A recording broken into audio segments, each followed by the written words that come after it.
यक्षिनी का छलावा एक भयावह कहानी। भाग वन। प्राचीन रहस्य। बहुत समय पहले हिमालय की पहाड़ियों के बीच एक छोटा गांव बसा हुआ था। इस गांव का नाम था वीरानपुर। यहाँ के लोग बेहद धार्मिक और भोले थे। गांव के चारों ओर विशाल जंगल था, जिसे गांव वाले रुद्रवन के नाम से जानते थे।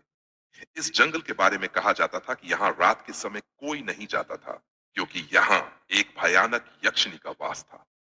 लोग कहते थे कि जो भी व्यक्ति उस जंगल में रात के समय गया, वहां कभी वापस नहीं लौटा। यक्षिनी की कहानियां सुनकर गांव के बच्चे भी डरते थे। कहा जाता था कि यक्षिनी अत्यंत सुंदर होती है और किसी साधारण स्त्री की तरह दिखती है। वह अकेले आदमी को अपनी ओर आकर्षित करती है और फिर उसके प्राण लेकर चली जाती है। उसका चेहरा एक पल में किसी स्वर्गीय देवी के जैसा और अगले ही पल में राक्षसी जैसा हो जाता था। गांव के मंदिर के पुजारी ने वर्षों से लोगों को जंगल से दूर रहने की हिदायत दी थी।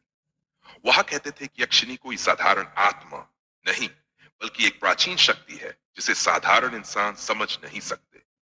वह शक्ति रुद्रवन में सैकड़ों साल से वास कर रही थी। उसकी पूजा नहीं की गई थी और उसे कोई शांति नहीं मिली थी। इसलिए वह भटकती रहती थी और अपने शिकारी रूप में पुरुषों को मार डालती थी। भागदा शापित प्रेम गांव में एक युवक था जिसका नाम था अर्जुन। अर्जुन जवान और साहसी था, लेकिन उसने कभी यक्षिनी की कहानियों पर विश्वास नहीं किया। उसने हमेशा सोचा कि ये सब केवल अंधविश्वास है, जिसे बुजुर्ग लोग पीढ़ियों से बताते आ रहे हैं। अर्जुन को रोमांच का शौक था और उसे रुद्रवन में जाने की इच्छा होने लगी। एक दिन अर्जुन के दोस्तों ने उसे चुनौती दी कि वह रात के समय रुद्रवन जाए और यक्षिनी को अपनी आंखों से देख कर आए। अर्जुन ने इसे मजाक समझा और दोस्तों की चुनौती स्वीकार कर ली। वह तय समय पर रात के अंधेरे में जंगल की ओर निकल पड़ा। रास्ते में हवा तेज चलने लगी और पेड़ों की सरसराहट ने उसे अजीब महसूस कराया, लेकिन वह अपने इरादे पर कायम था। जैसे ही वह जंगल के भीतर गहरे पहुंचा, उसे एक स्त्री की मधुर हंसी सुनाई दी। उसकी हंसी में एक अजीब सी लुभावनी शक्ति थी जो अर्जुन को अपनी ओर खींचने लगी।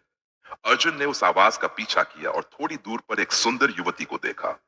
वह युवती रेशमी सफेद साड़ी पहने थी और उसके लंबे काले बाल हवा में लहरा रहे थे। तुम कौन हो? अर्जुन ने पूछा। युवती ने मुस्कुराते हुए कहा, मैं एक साधारण युवती हूं जो यहां भटक गई हूं। तुम कौन हो जो इस भयानक जंगल में आए हो? अर्जुन उसकी सुंदरता से प्रभावित हुआ और उसके पास चला गया। उसने कभी सोचा भी नहीं था कि ये यक्षिनी हो सकती है। वह युवती से बातें करने लगा और उसे यह भी नहीं पता चला कि रात का समय बीतता जा रहा है। अर्जुन उस युवती की आंखों में खो सा गया। भाग थ्री।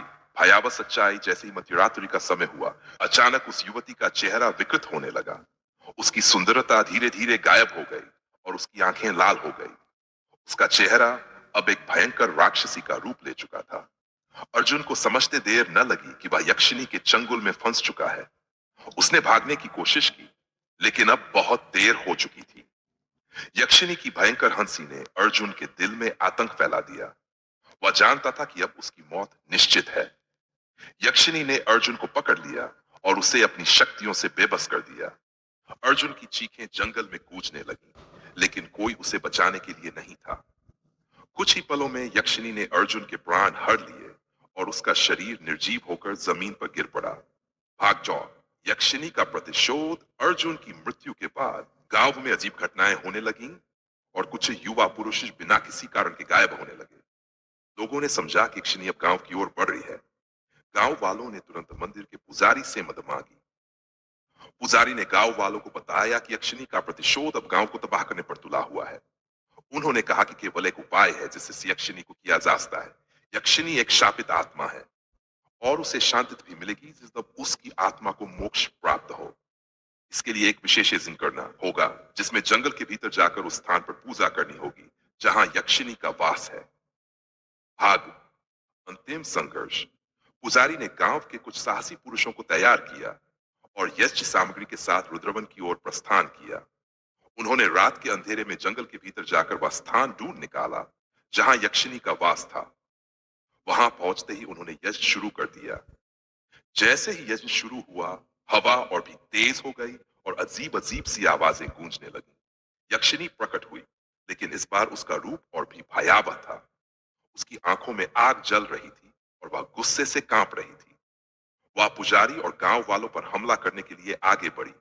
लेकिन यज्ञ की अग्नि ने उसे रोका। पुजारी ने मंत्रों का उच्चारण तेज कर दिया और यक्षिनी को शांत करने की कोशिश की। यक्षिनी चीख चीख कर कहने लगी कि उसे शांति चाहिए, लेकिन उसे किसी ने धोखा दिया था और उसका प्रतिशोध अभी पूरा नहीं हुआ है। पुजारी ने उसे समझाया कि उसकी शांति तभी संभव है जब वह अपने क्रोध और प्रतिशोध को त्याग दे। अंततः यक्षिनी ने अपनी शक्ति छोड़ दी और उसकी आत्मा यज्ञ की अग्नि में समा गई। धीरे धीरे उसका भयानक रूप शांत हो गया और वह हवा में विलीन हो गई। भाग 6। शांति की प्राप्ति। यक्षिनी के समाप्त होते ही जंगल का वातावरण शांत हो गया।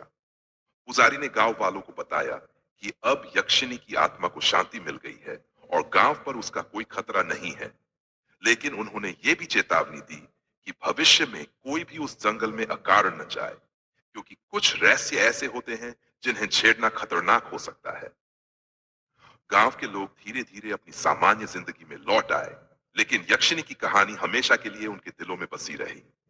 रुद्रवन का जंगल अब भी खड़ा था, लेकिन अब वहां कोई भूतिया घटना नहीं होती थी। यक्षिनी का छलावा एक डरावनी दास्तान बन गया, जो आने वाली पीढ़ियों के लिए एक सीख थी कि अज्ञात शक्तियों से खेलना